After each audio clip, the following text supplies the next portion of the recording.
Raiders. Both of them. This is Frank on Radio Free Villador.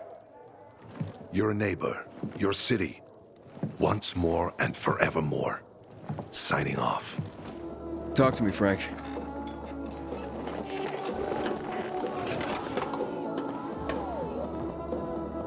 Look, we started off on the wrong foot.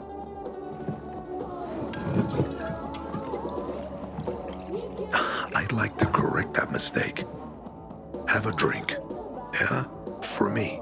Frank, I really don't have time for this. I have to find another way to find my... Just listen.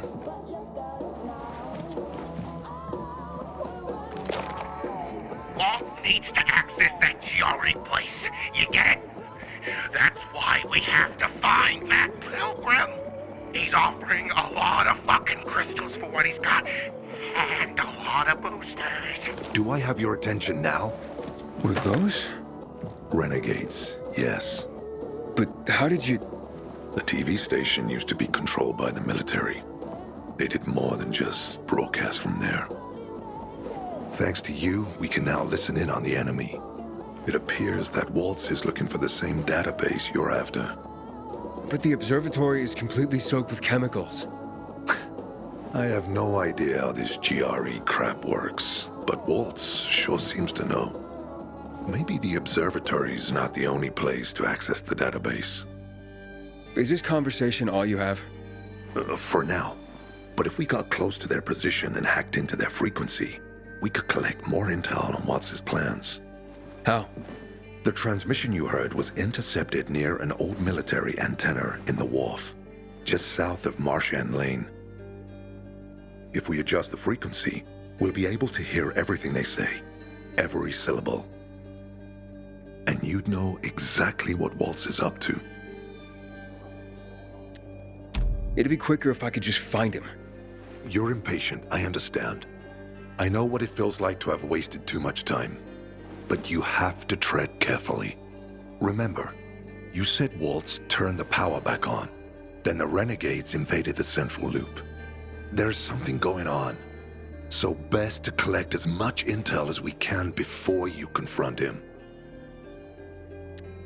So, you think Waltz ordered the Renegades into the central loop? Well, until now, the Colonel kept him on a short leash in his stronghold.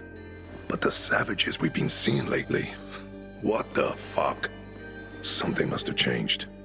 One of the PKs told me that Waltz is after something called, X-13. Doesn't ring any bells. Tell me more about these antennas. The military installed them on the tallest buildings to blanket the entire city. They're extremely hard to access, but all we need is the one nearest to where those renegades were based. When the signal's stronger, we'll be able to hear everything they say. Now the good thing is, it's the closest antenna to the canteen. You shouldn't have trouble finding it. All right, anything else before I get going? Oh, one more thing. Look at that poster, Aiden. Night Runners used to abide by that creed, live by it. I used to think we were as torn apart as that piece of paper. But the creed still means something. And if you increase the range, I can contact the remnants of the old Night Runners. Some must still be alive. I see it now. This means a lot to you, doesn't it? Not just to me, to everyone here.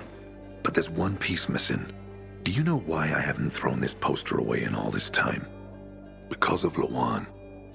When I saw her for the first time, she was maybe, 8, 9 years old. She was barely alive. She looked like she hadn't eaten in a year. And she was trying to help some kids get a crystal back from a thief. The guy was threatening them with a knife. He was twice their size, stronger, and she jumped on him, bit his hand so deep that his screams were heard as far away as Old Villador. After that, she gave the crystal to one of the boys and left. She didn't get anything out of it. She didn't have to risk it. I looked at her and thought, this is all we have left. As humans, we can fight one another. Everybody just for themselves. Or, no matter what, we can stand up for each other. Then I wrote down this credo. That little girl helped the Night Runners become who they were for years. And if we are to be reborn, we cannot do it without her. Why not without her? You see, she's a tough one. Maybe too tough. I trained her, helped heal her wounds, but never healed the biggest one. Revenge. She's built a mighty thick wall around herself. Can't seem to let go of her anger. If she doesn't, it could destroy her. I know. Drunk calling the kettle black, right? I'm in no position to judge, Frank. Thanks. Lawan's so fucking obsessed with her kill list. She needs to throw that damn thing away. Otherwise, it'll kill her. Let's hope she's better fighting them than I am. What are Lawan's demons? Almost too many to count. But Satan himself is at the top. You mean Hakon? You know him? Yeah, we've met. It all came down to the TV station mission. Hakon was against that from the start. Got Killian on his side. He said it was suicide. But I know the truth. The fucker chickened out, plain and simple. Till then, he wasn't just a Night Runner to me. I thought he was leader material. But he didn't have our backs. Tore the Creed in half before he bowed it, and with it, tore apart the Night Runners themselves. Fucking coward. Didn't deserve to lick Lawan's boots. Look, I'm starting to get pissed off, and we should focus. What about Hakon killing Lucas? That took some balls. Sure, but they weren't his balls, they were Waltz's. Hakon's just the guy's lapdog now. Sit, roll over, assassinate. That's true. Neutered dogs are even more obedient than they were before.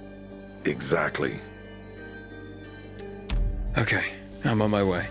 Then go get him. I'll be on the radio.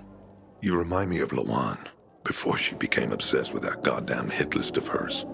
I'll get ears on the renegades for you. I'll find out what Waltz is up to. I promise.